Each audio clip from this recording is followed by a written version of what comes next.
रामकृष्ण हरी मंडळी मी तुमचा मित्र परमेश्वर.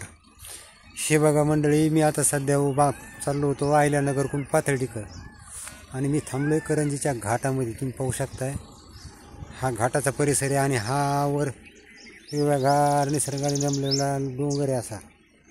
हा बघा किती सुंदर अशा प्रकारची हिरवळ आहे. आणि म्हणलं मुद्दाम व्हिडिओ बनवावा आणि तुम्हाला दाखवा की हा करंजीचा घाटातून खालचा परिसर कसा दिसतो. सकाळ सकाळ दिवस उगवायचा टाईम आहे. विकून सूर्याने किरणं फेकलेत ह्या झाडाच्या आडुशानं आणि हे बघू शकता खूप उंच अशा प्रकारचा डोंगर आहे. डोंगर म्हणण्यापेक्षा बालाघाटाची ही रांग आहे. ते बघा पवनचक्की. थांबा थोडे झूम करून दाखवतो तुम्हाला. त्या डोंगरावरती पवनचक्क्या.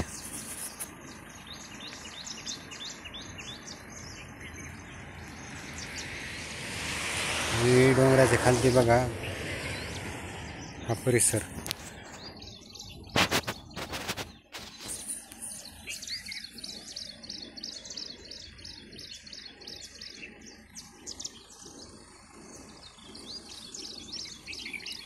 तर हा करंजीच्या घाटामधून दिसणारा सीन आहे मित्रांनो.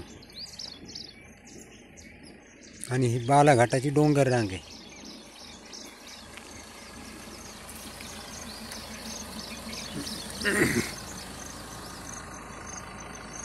हे बघा नुकतंच सूर्याचं आगमन झाले.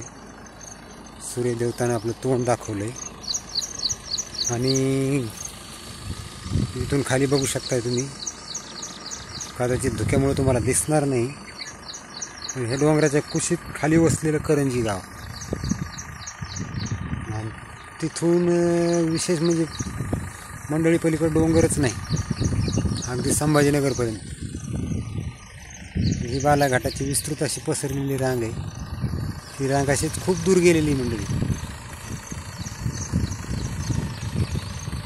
ही माझी गाडी बघू शकताय, तेवढी केली होती आणि मुद्दाम तुम्हाला दाखवण्यासाठी एक व्हिडिओ बनवावं म्हटलं. असा हा परिसर आहे. कसा वाटतोय परिसर?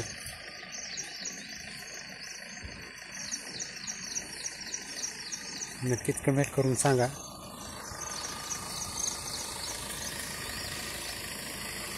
महाबळेश्वरसारखी नक्कीच नाही,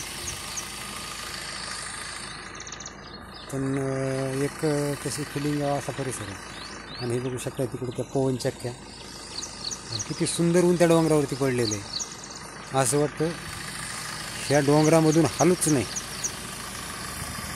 शांतपणे इथं उभं राहावं, या निसर्गाचा आनंद घेत.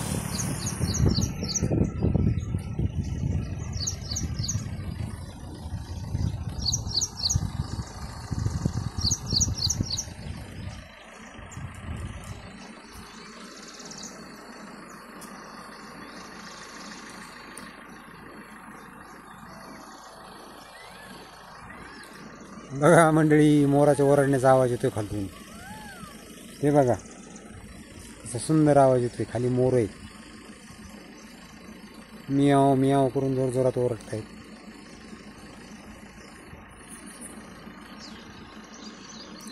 ही अशी छोटी छोटी शेतं, त्यातच काही फळबागा सुद्धा आहेत. आणि पाणी अडवा पाणी जिरवा संकल्पनेतून बघा कसे केले हे. बघू शकता तुम्ही शेततळी सुद्धा आहेत. पलीकडे एक छोटं टेकाड आहे, त्या टेकाड दोन पलीकडून काही शेत आहेत. त्याच्या पलीकडे एक गाव आहे. तर मंडळी, मला खात्री आहे तुम्हाला हा सीन आज नक्कीच आवडला असेल. आणि हा व्हिडिओ आवडला तर शेअर करा, सबस्क्राईब करा आणि कमेंट करायला विसरू नका. धन्यवाद.